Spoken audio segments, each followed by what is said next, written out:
This is what we have to do. Identify, understand, and then break through the filters that hold us back. So I wanted to try and identify as universally as I could 6 of marketing's great filters. I'm not gonna try and identify all of them, but I want to do the best that I can. All right, so the first, audience. Attracting not just the right audience, but the size of audience that you need. Crafting a message that's gonna resonate. The cost structure around that. If you can reach people, but it's costing you, 10,000 Rand per new acquired customer, well, your economics may not support that at all. Serendipity, the ability to have great things happen from small investments that are not fully trackable, and to repeat those. A competitive advantage, and last but not least, a flywheel. A flywheel that can generate ongoing returns without the same amount of investment each time, right? It generates off momentum. Okay, so ability to reach the right audience. Let's chat about this one. So my first tip is if you have some great customers today, or if your clients have some great customers today, I want you to find ways to identify them and then find their clones. This is a perfect example of what I'm talking about. So this comes from Eric. This email came from Eric at Beard Brand. And what did Eric ask? He asked, as you already know, you are pretty much the most awesome person in the world. I totally recognize that, so we are trying to find some more people similar to you. All right, smart. In fact, he called this, the title of this email is the Beard Brand Cloning Survey. It's very direct, very transparent, awesome. I filled out this survey. I hope he finds lots of other weirdly mustachioed individuals. All right, second, we need to know what our audience does before they start searching for our solution. Because then we can target them in the consideration phase rather than just in the purchase phase. It's super hard to target people exclusively in consideration, when they're in that buying phase. If your brand isn't already known to them, you guys know how challenging this is as digital marketers. And so, let's say I'm a bartender here, right? I might want to look at, well, what are people doing prior to searching for things like, a bartending app? And if you can figure that out, you can target them on activities that are far lower cost to acquire and have much more opportunities for things like content marketing and branding prior to that search. So one of the things that almost everyone's going to search for, right, is purchasing liquor for a bar. And they can show up there first. Long before anyone's searching for that, they search for this. You know that in advance, you can take huge advantage of it. And tip number 3, even some small element of virality is useful in every campaign that you're going to run. Every campaign that you're going to run. If you know that 1 out of 10 or even 1 out of 100 people will share it, will become an advocate, and you can tune that, wonderful. So this is a great example that comes from, what's the name of the company here? Peach. So Peach is this Seattle startup that does food delivery, and in order for you to qualify for it, you have to get a certain number of people in your company to sign up for it. So as soon as Hillary became a fan and Jen became a fan, they pressured the other 150 Mozers to try and sign up for this. 1 advocate equals 150 of us who know what it is, and about 30 or 40 of us who use it regularly. Super smart. Tiny element of virality, big return. If you are an early adopter, you have a massive unfair advantage. Huge advantage over other folks. And I mean this across all sorts of things. So this is true of social networks. You adopt a social network early. I was a big early adopter of Google+. As a result, I got tens of thousands of followers on there. As a result of that, for a long time, all those people's searches were all biased to stuff that I published and shared. It's freaking sweet. Not just true of social networks, though. This is Mark Traphagen. He published the first LO user guide, what you can do on the network, how to use it, et cetera, et cetera. And because he published it before anybody else, the whole first page of Google, when you search for LO guide, LO user guide, anything else, is his article and references to his article. Second big thing, crafting a message that's going to resonate. Number 1, my best content for the web virtually without fail, are ones where I have had an in-person conversation with someone or several someones about them before. And you know that look in people's eyes where their eyes light up as you're talking and they start engaging you and they're staring right at you and they're into it and their voice is going up and they're adding things on? That's the content that performs the best on the web too. Number two, we learn a massive amount about what converts and what works well with our audiences when we do any form of paid marketing. But we are terrible at applying the knowledge we learn over on the paid side over to the organic side, over to SEO, over to the content we make, over to the Twitter messages we send, the Facebook posts we put up, and right? I'm not sure why this is. I actually have a theory about this. I think our world is split into I do paid and I do organic. I'm not sure that's a useful or intelligent distinction, but I think that is a product of our history and a barrier that means that very few people do this. By the way, anything that very few people do, big opportunity. In my experience, consistency of message does matter, right? Repeating a message over and over, the same message, trying to send the same message again and again is very important. But consistency of format is freaking boring.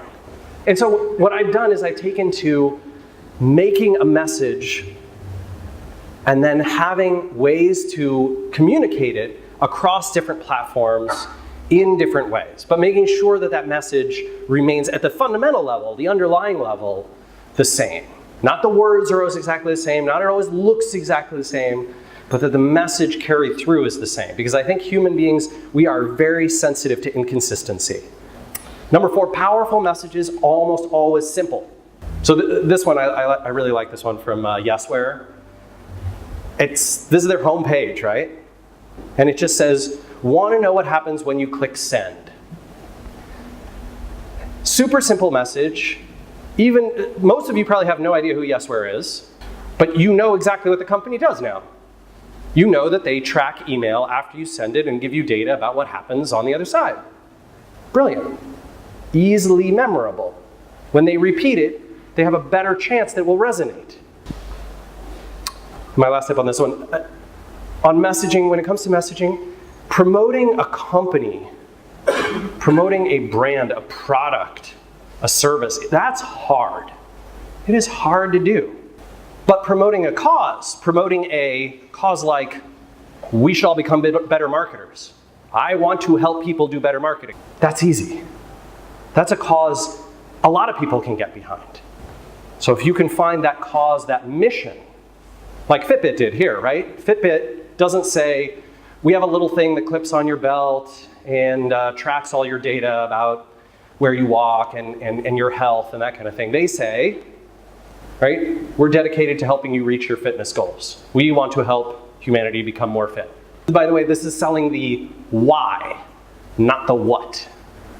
Selling the why, powerful. All right, cost of customer acquisition. So if you can, especially if you're working in an organization that has both a sales, or with a company that has both a sales process and a marketing process, unfortunately, for some reason, a lot of financial folks, CFOs, and all these types, they'll lump together marketing and sales, and this is dumb, because this means you can't really identify where you have optimization opportunity. But if you break out what's marketing, right? What's essentially like reaching people through all these channels versus what's the actual selling process, then you can see your cost of customer acquisition. You can break that out, and now you can find opportunities. Now you can find what's missing.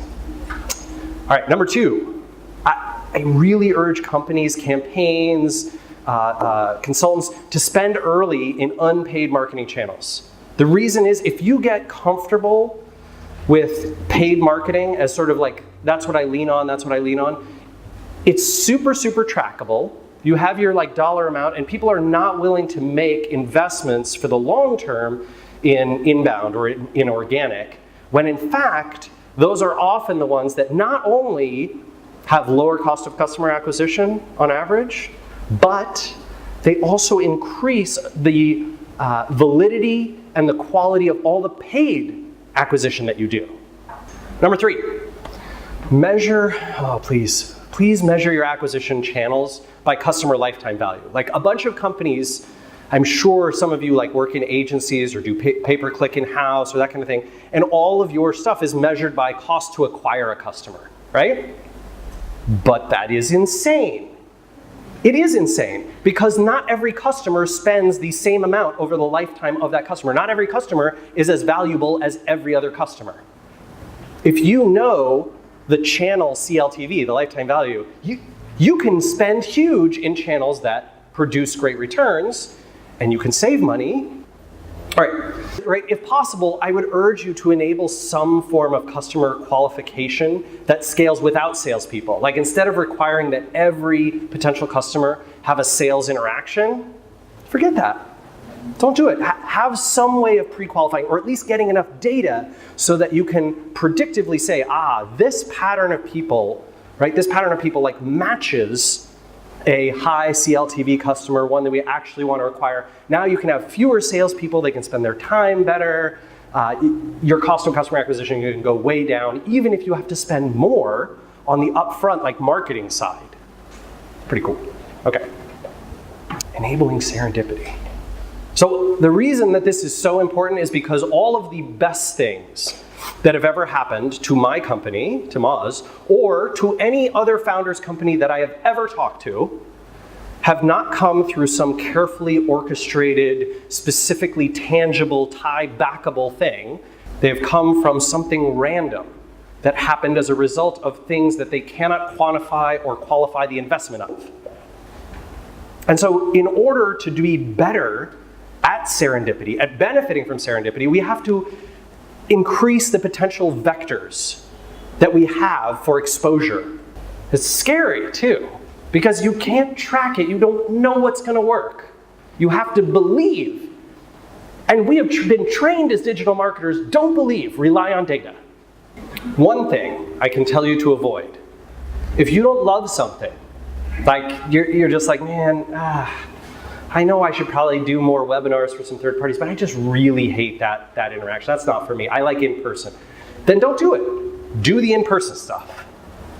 If in-person is not for you, but you're great on the phone, great. You know what? Increase your vectors that way.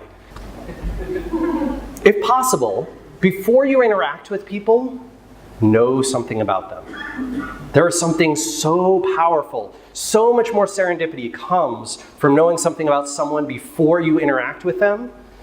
And this is actually a really easy, like super hacky tip to do this. So this is a Full Contacts plugin for Gmail.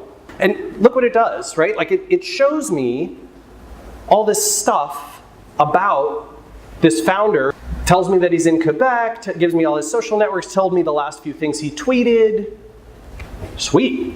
When I hit reply to this email, I don't even have to glance, I don't have to go anywhere else. It saves me all the time of looking up anything about him and I just find it. I know it. Now my reply to him is going to be 10 times better than it would have been. All right, number 5. You got to find your competitive advantage. The stuff that you love often, almost always, is overlapping with the stuff that gives you that competitive advantage. So if you can identify things that are a potential competitive advantage and things that are what you love, find that middle point. Find that center. Don't come up with this idea of, hey, I'm going to look around, I'm going to see something somebody else did, I'm going to be like, I can do that better. I could do that better is not the bar. That is not the bar. The bar is, I can do it 10 times better than anyone else who's doing it. And if you can't honestly say that, that's not a competitive advantage. Competitive advantage is not, I am slightly better than next best guy. Competitive advantage is, I'm 10 times better than everyone else out there. A lot of marketing teams will get totally bogged down trying to get better at their weaknesses instead of piling on to their strengths. Big mistake.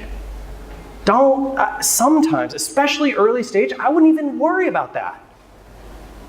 I wouldn't even worry about that, because that is playing against your competitive advantage. That is investing in your areas of weakness, and all you will ever get to is up to par. And up to par is not going to help you pass anybody. This is my piece of advice on this. Take the money that you earn, the dollars and the ROI that you get from being awesome at your strengths, and find people who are strong at your weaknesses and hire them. All right, and my last piece is a flywheel that scales without friction. Okay, so you guys know how a flywheel works? Like, you get the flywheel going, and then it just runs off momentum. It keeps generating electricity, keeps generating returns.